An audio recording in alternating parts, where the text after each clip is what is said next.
खैबर पख्तूनख्वा की मुख्तलिफ तहसीलों और इलाकों में दूसरे रोज़ भी दहशत गर्दों ने कानून नाफिज करने वाले इदारों के एहलकारों पर हमले किए। खैबर जमरूद से हमारे पास खबर है।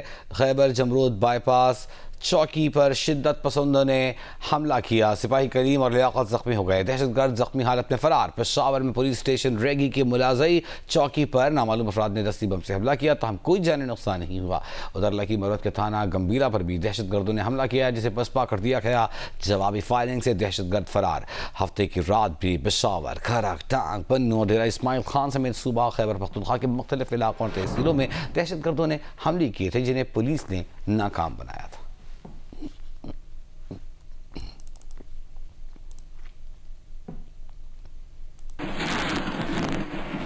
दूसरी जानिब कानून नाफिज करने वाले इदारे भी इन सूरत हाल पर गहरी नज़र रखे हुए हैं और जमकर मुकाबला कर रहे हैं, टारगेट कर रहे हैं। खैबर पख्तूनख्वा पुलिस ने लकी मरवत, करक और पंजाब के ज़िला मियांवाली के संगम पर वाक़ पहाड़ी इलाके में कायम कालादम TTP के आरजी ठिकानों को तबाह कर दिया है। पुलिस के मुताबिक ये दहशतगर्द इस कैंप से निकलकर करीबी इलाकों में हमले कर रहे थे। IG पुलिस खैबर पख्तूनख्वा ने कहा कि अब्बास खटक और आसपास समेत पंजाब बॉर्डर के साथ तमाम आर्जी पनाहगाहें ख़त्म कर दी गई हैं। क्लीन अप ऑपरेशन आखिरी ठिकाने के खात्मे तक जारी रहेगा।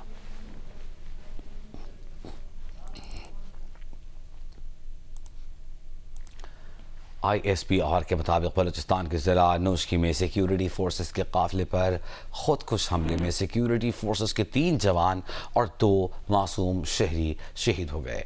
ISPR ने बताया कि इस हमले में हवलदार मंजूर अली, हवलदार अली बिलावल और नायक अब्दुर्रहीम ने जाम शहादत नोश किया।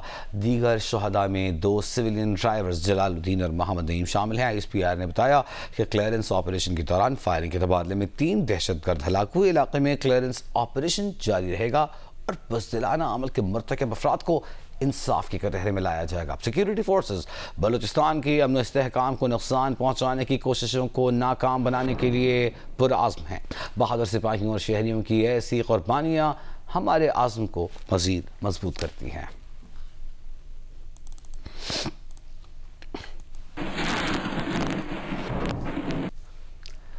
उधर जनूबी वज़ीरिस्तान के दोनों अजला में आज से कर्फ्यू नाफिज करने का ऐलान कर दिया गया है। नोटिफिकेशन के मुताबिक आज अलसबाह 6 बजे से शाम 6 बजे तक तमाम रास्ते बंद रहेंगे। डिप्टी कमिश्नर नासिर खान के मुताबिक ज़लई से न्यू कैरेट कॉलेज वाना तक की सड़क बंद रहेगी, जबकि तनई, सरबकई, जंडोला रोड भी बंद रहेगी। वाना गुलजाम रोड मुसाफिरों के लिए खुली रहेगी, ताहम अहमद वाम से कोतकई तक की रोड भी बंद रहेगी। बीबी रग़ज़ई से जंडोला तक की सड़क भी बंद रखने का ऐलान किया गया है।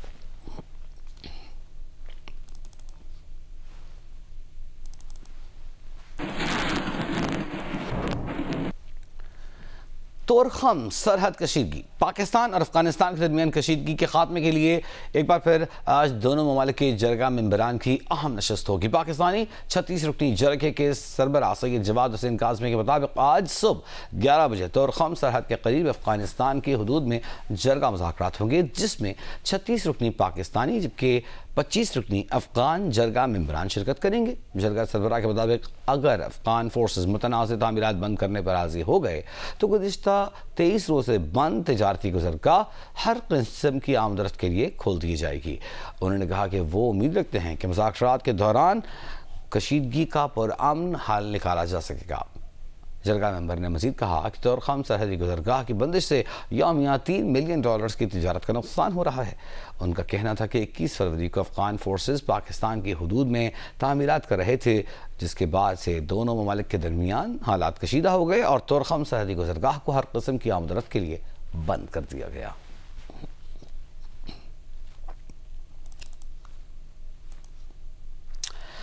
और अब बात करेंगे अफगानिस्तान से ताल्लुकात की। वज़ीर आला खैबर पख्तूनख्वा अली अमीन गंडापुर का कहना है कि अफगान महाजरीन से मुताल्लिक़ वफाक की पॉलिसी गलत है। अफगानिस्तान हमारा पड़ोसी और हमसाया है और रहेगा।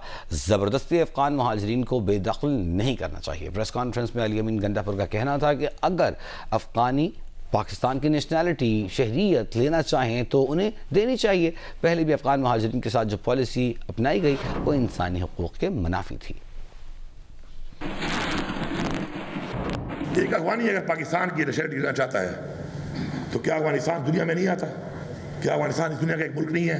क्या उसके लोगों के वो ह्यूमन राइट्स नहीं है, फंडामेंटल राइट्स नहीं है जो पूरी दुनिया के हैं? हमारे पड़ोसी हैं, थे और रहेंगे। एज अ पॉलिसी हम फेल हुए हैं हमेशा। लास्ट टाइम भी हमने इस तरीके से अफगान मार्जिन को वापस भेजना शुरू कर दिया। आपने देखा किस तरीके से एक तस्वीर हुई उनकी, बदतरीन ह्यूमन राइट्स वायलेशन हुई है जो नहीं होनी चाहिए। अभी तक इन्होंने प्लान बनाया हुआ है कि निकालने का, और मुझसे अभी तक इनकी बातचीत इस पर नहीं हुई। मैं इस हक में बिल्कुल नहीं हूँ। वही करूँगा जो मुझे सूट करता है। मैं वो ऐसा काम इनको नहीं करने दूंगा जो मेरे सूबे को सूट ना करे, मेरी पॉलिसी को सूट ना करे, मेरे कल्चर को सूट ना करे, मेरे रिवायात को सूट ना करे, तो मैं बिल्कुल इजाज़त नहीं दूंगा। और अब बात करेंगे कुछ बैनुल-अक़वामी तनाज़ात की। नज़र डालते हैं अमेरिका का आज यमन के साहिली शहर हुदैदा में हमला। इतवार के अमेरिकी हमले में जाँ बहक अफराद की तादाद बढ़ते हुए 53 तक जा पहुंची है। ज़ख्मी 98 हैं। जाँ बहक अफराद में हूसी रहनुमा अंसारुल्लाह अब्दुल मलिक शामिल हैं। अमरीकी अहदेदार का दावा है कि इतवार को यमनी हूसियों ने 11 ड्रोन्स मार गिराए। हूसियों की जानिब से फायर किया गया एक मिसाइल यमन के करीब समुंदर में गिरा। मिसाइल अमरीका के लिए बड़ा खतरा साबित नहीं हुआ। दूसरी जानिब हूसियों ने बहर अहमर में अमरीकी माल बरदार बहरी जहाज़ों को निशाना बनाने का ऐलान कर रखा है। अक़वाम मुत्तहिदा ने अमरीका और यमनी हूसियों से एक दूसरे पर हमले रोकने का मुतालबा किया है। हमलों पर तशवीश का इजहार किया है।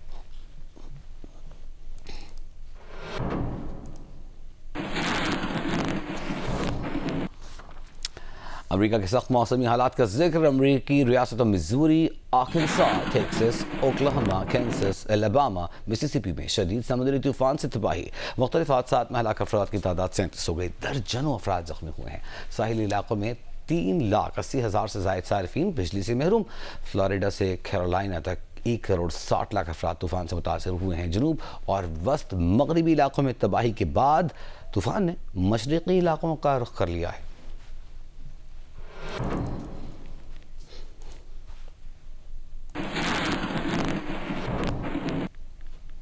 रात सहारी से कबल मैं छत पर मौजूद था कि अचानक आसमान पर एक चमकदार सी चीज़ देखी। जी हाँ, कराची में शहाब साक़िब के गिरने का नज़ारा किया गया। सोशल मीडिया पर वायरल वीडियो में शहाब साक़िब गुजरते देखा जा सकता है। कराची में शहाब साक़िब के गुजरने या गिरने का नज़ारा किया गया। सोशल मीडिया पर वायरल वीडियो में शहाब साक़िब को गुजरते देखा जा सकता है, जिसको शहरियों ने मोबाइल फ़ोन के ज़रिए वीडियो की सूरत में कैद कर लिया। आसमान पर शहाब साक़िब को गुजरते का वक्त रात 2:43 था। माहिरीन फलकियात के मुताबिक शहाब साक़िब के वाक़यात सालाना या बाकायदगी से कुछ वक्फों से होते रहते हैं। कॉमेट ज़मीन के गिर्द मदार में करोड़ों की तादाद में होते हैं। कॉमेट्स के छोड़े हुए पत्थर के टुकड़े जब ज़मीन के मदार में दाखिल होते हैं तो जल जाते हैं और यह आसमान में रोशनी का एक झमाका और फिर एक लकीर सी पैदा करते हैं। माहिरीन के मुताबिक इसे आम ज़ुबान में शूटिंग स्टार भी कहा जाता है।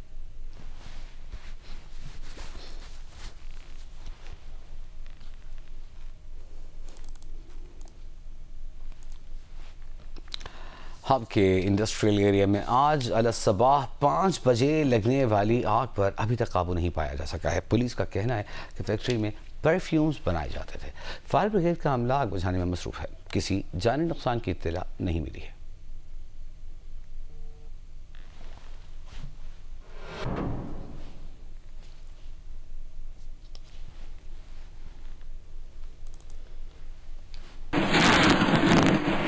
नौशहर फिरोज में पेट्रोल पंप पर शॉर्ट सर्किट से आग लग गई।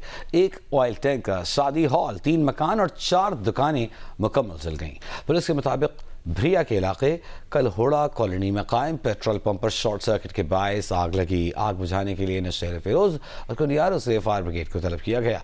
आग से वहां मौजूद एक ऑयल टैंकर, शादी हॉल, 3 मकान और 4 दुकानें जल गईं और 4 जानवर भी झुलसकर हलाक हो गए। फायर फाइटर्स ने 2 घंटे की मेहनत के बाद आग पर काबू पाया, ताहम कूलिंग का अमल अब भी जारी है।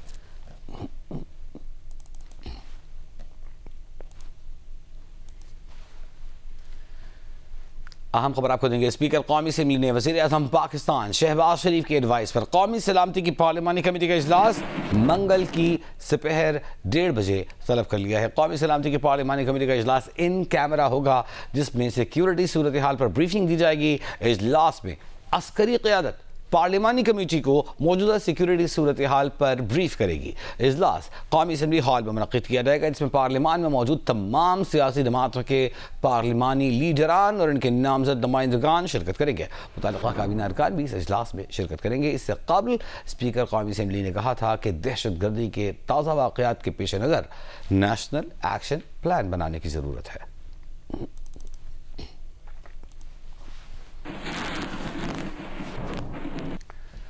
लोग बढ़कर सोलर लगवा रहे थे कि नई पॉलिसी ने सोलर लगवाने वालों को मुश्किल में डाल दिया है। दूसरी जानिब वफाकी वजीर बराए पावर डिवीजन उवैस लगारी ने कहा है कि सोलर नेट मीटरिंग की नई पॉलिसी के बावजूद सोलर लगाने वाले 4.5 साल से 5 साल में अपना पैसा वसूल कर लेंगे। प्रोग्राम नया पाकिस्तान में गुफ्तगू करते हुए उन्होंने कहा कि एक्सपोर्ट यूनिट्स पर टैक्स नहीं लगेगा, लेकिन ग्रिड से खरीदी गई बिजली पर टैक्स लगेगा। हमने आज तक कभी भी सोलर को डिस्करेज नहीं किया, हमने टैक्सेस इम्पोज नहीं किए पैनल्स के ऊपर। बहुत प्रपोजल्स फेरी होती थी मार्केट के अंदर, एक खदशा भी होता था, ना वो कभी किया ना कभी करने का इरादा है। उस वक्त 18 महीने में आपके पैसे पूरे हो रहे थे, आज 12% इंटरेस्ट का रेट है। उसके बावजूद अब जो नई हमने नंबर्स लेके आए हैं जो सिर्फ फ्यूचर में लगाने वालों को अप्लाई करेंगे, इनको नहीं कोई भी कुछ भी छेड़ा।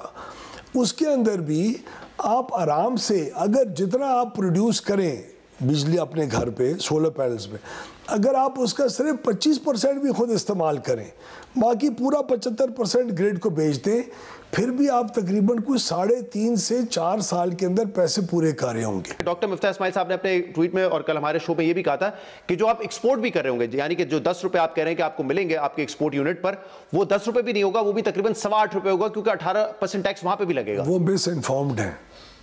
एक्सपोर्ट वाले यूनिट के ऊपर टैक्सेस नहीं लगेंगे। जो आप ग्रिड से खरीद रहे होंगे आपके ऊपर टैक्स 18%, जिस तरह अभी भी सेल्स टैक्स लगता है हर बिल के।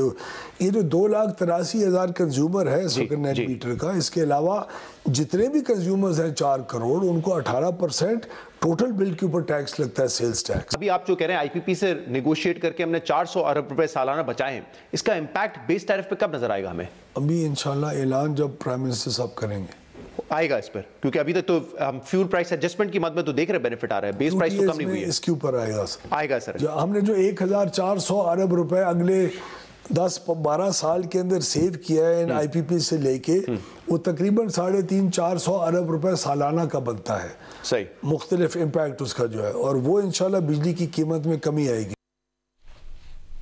ज़िला बदीन के सनअती शहर गुलारची में 28 करोड़ रुपए की लागत से तामीर बाईपास रोड जगह जगह से टूट फूट का शिकार है, जिसके सबब मुसाफिरों को परेशानी का सामना है। तफसीलात इजाज़ ज़ई से। देखिए, मैं इस वक्त जिला बदीन के अहम सनती शहर गुलारची के बाईपास रोड पर मौजूद हूँ, और ये रोड जो है इस वक्त टूट फूट का शिकार हो गया है। वफाकी हुकूमत की जानिब से साल 2012 में 28 करोड़ 97 लाख रुपए की लागत से इसकी तामीर जो है 5 साल के अरसे में मुकम्मल की गई थी। ये रोड इस हवाले से भी अहमियत का हामिल है क्योंकि यहाँ से थरकोल जाने वाली जो हैवी ट्रांसपोर्ट है रोज़ाना की बुनियाद पर यहाँ से गुजरती है। शहरी ये मुतालबा कर रहे हैं कि सिंध हुकूमत फौरी तौर पर इस अहम रोड की जो है मरम्मत करे, ताकि न सिर्फ शहरियों को आरामदा सफ़र मुयसर हो सके, बल्कि रोज़ाना की बुनियाद पर जो इस रोड पर हादसा हो रहे हैं उससे भी शहरी महफूज रह सके। वस्ती खुर्रम में जंगली भेड़िए के हमले में एक बच्चे समेत 9 अफराद जख्मी हो गए। जख्मियों को सद्दा अस्पताल मुंतकिल कर दिया गया है। पुलिस के मुताबिक भेड़िए ने अलसबाह, ज़मिश्त, कंडाली, समखी और ओट के इलाकों में लोगों पर हमले किए। जख्मियों को सद्दा अस्पताल मुंतकिल कर दिया गया। डॉक्टरों का कहना है कि जख्मियों की हालत खतरे से बाहर है।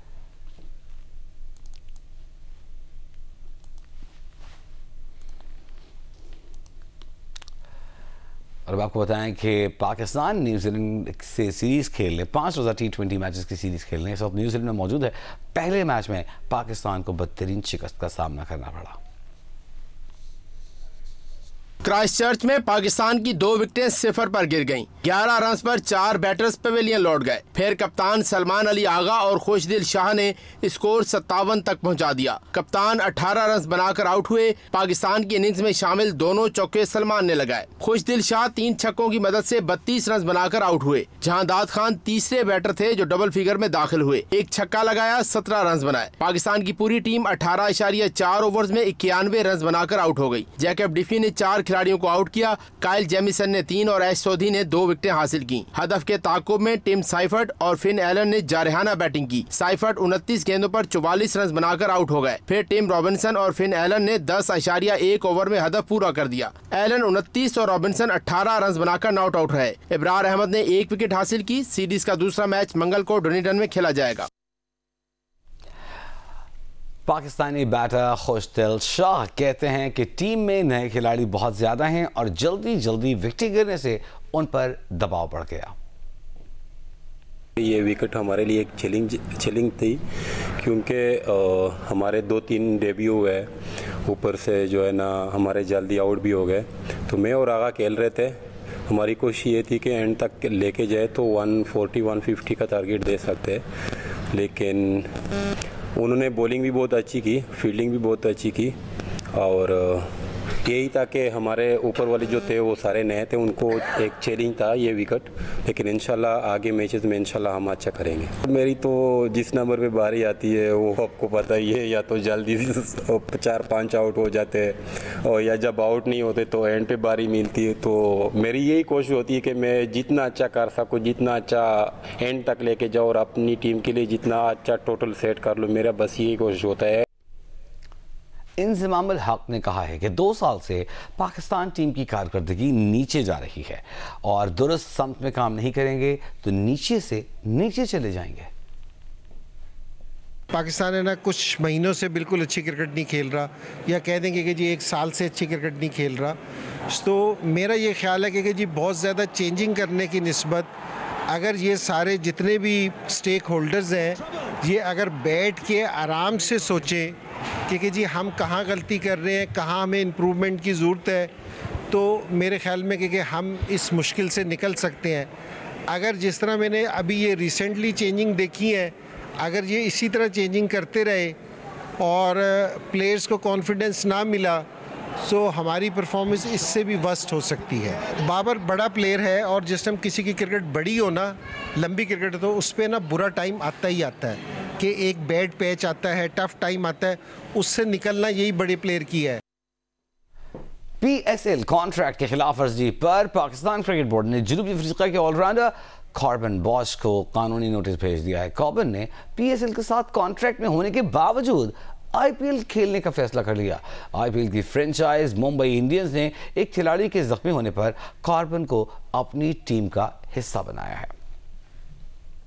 PCB एलामिया के मुताबिक पाकिस्तान क्रिकेट बोर्ड ने जनूबी अफ्रीका के ऑलराउंडर कॉर्बन बॉश को कॉन्ट्रैक्ट की खिलाफवर्जी पर लीगल नोटिस उनके एजेंट के जरिए भेजा है। कॉर्बन बॉश को पेशावर ज़ल्मी ने PSL प्लेयर ड्राफ्ट में डायमंड कैटेगरी में मुंतखब किया था। कॉर्बन बॉश ने PSL के साथ कॉन्ट्रैक्ट होने के बावजूद IPL खेलने का फैसला किया। IPL की फ्रेंचाइज मुंबई इंडियंस ने लिजार्ड विलियम की इंजरी के बाद कॉर्बन बॉश को अपनी टीम का हिस्सा बनाया है।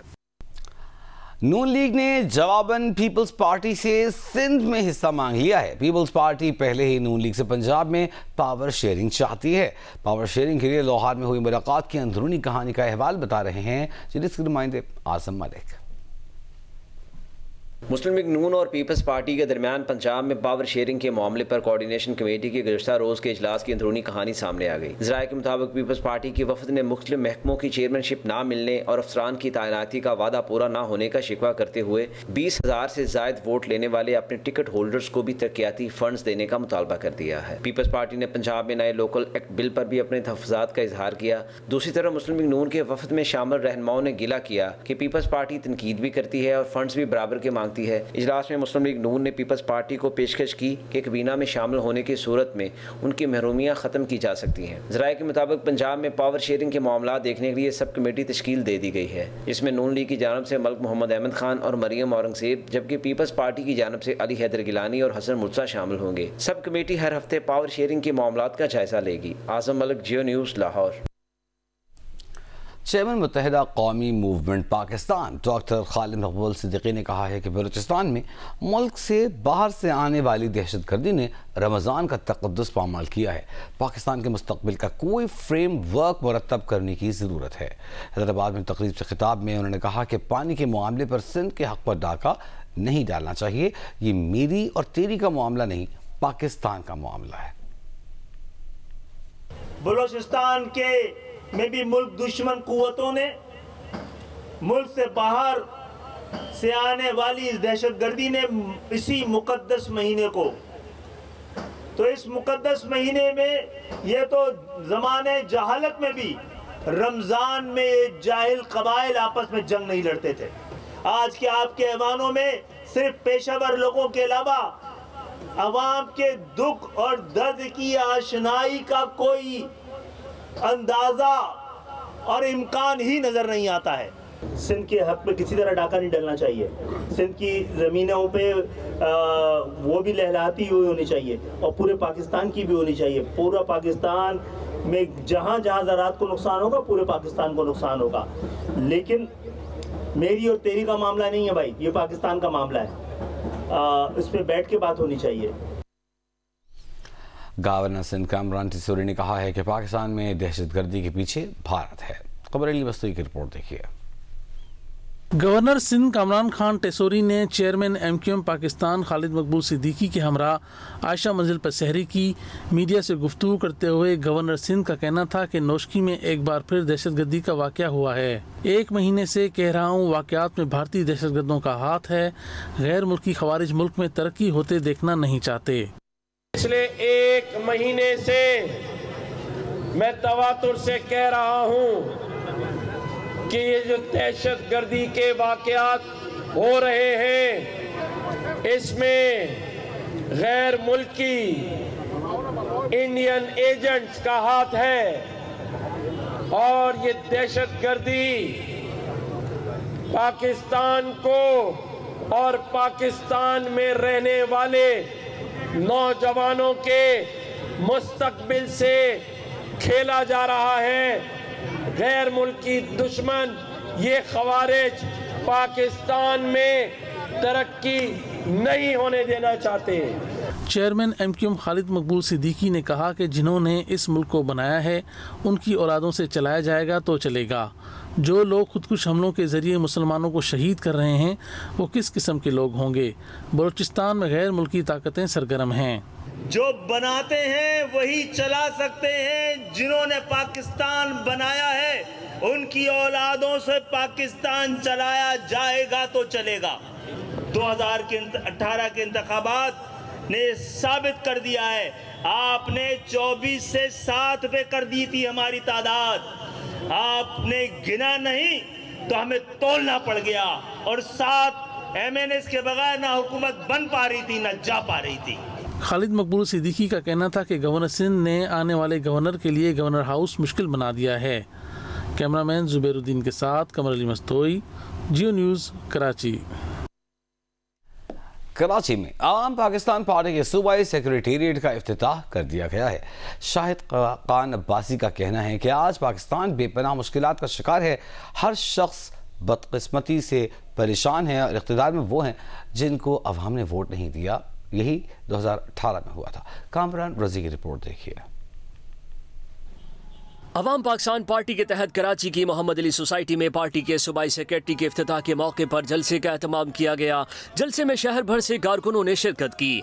इस मौके पर खिताब में अवाम पाकिस्तान पार्टी के कन्वीनर शाहिद खान अब्बासी ने कहा कि हर शख्स चाहता है कि मुल्क तरक्की करे, उसका घर तरक्की करे। आज साहिब इक़्तिदार को ये बातें समझ नहीं आती कि नौजवान क्या चाहता है।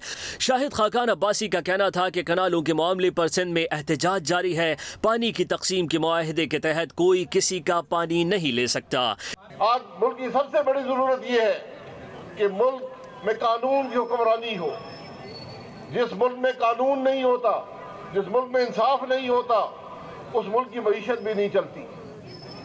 आज बदकिस्मती है कि हमारे इक़्तिदार की कुर्सी पर वो लोग बैठे हैं जिनको अवाम ने वोट नहीं दिया था। इस मौके पर अवाम पाकिस्तान पार्टी के जनरल सेक्रेटरी मिफ्ता इस्माइल ने कहा कि पीपल्स पार्टी रोटी कपड़ा मकान देती नहीं बल्कि छीनती है। नून लीग ने वोट को इज्जत देना छोड़ दी है, इसलिए हमने नून लीग छोड़कर अपनी जमात बना ली।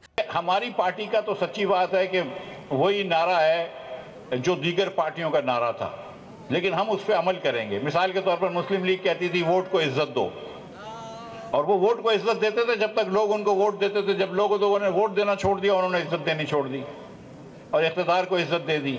इसीलिए शायद खाकान अब्बासी साहब ने उनकी पार्टी छोड़ी और ये नई पार्टी बनाई है।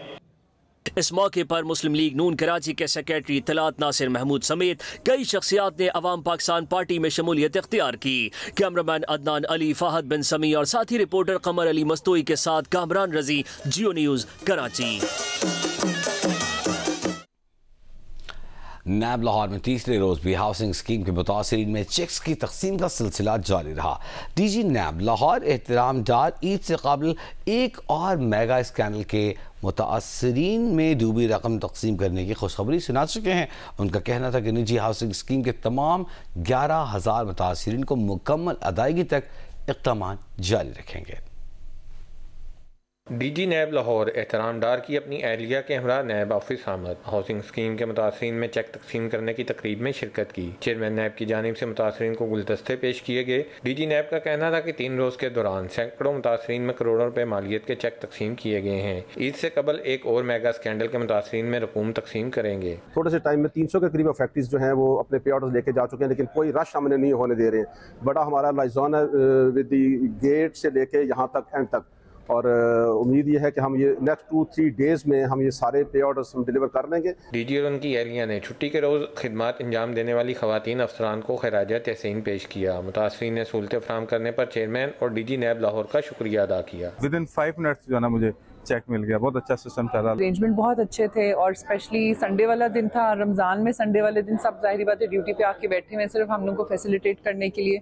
सो thank you very much, and specially खवातीन के लिए भी जो अरेंजमेंट है वो भी बहुत अच्छा किया हुआ है। इससे पहले इन्होंने जो हमें पैसे दे दिए हैं, ये हम इनके बड़े शुक्रगुजार हैं। मैं समझता हूँ बहुत अच्छी सर्विसेज हैं इस वक्त, और हम खुश हैं, happy, we are happy with this.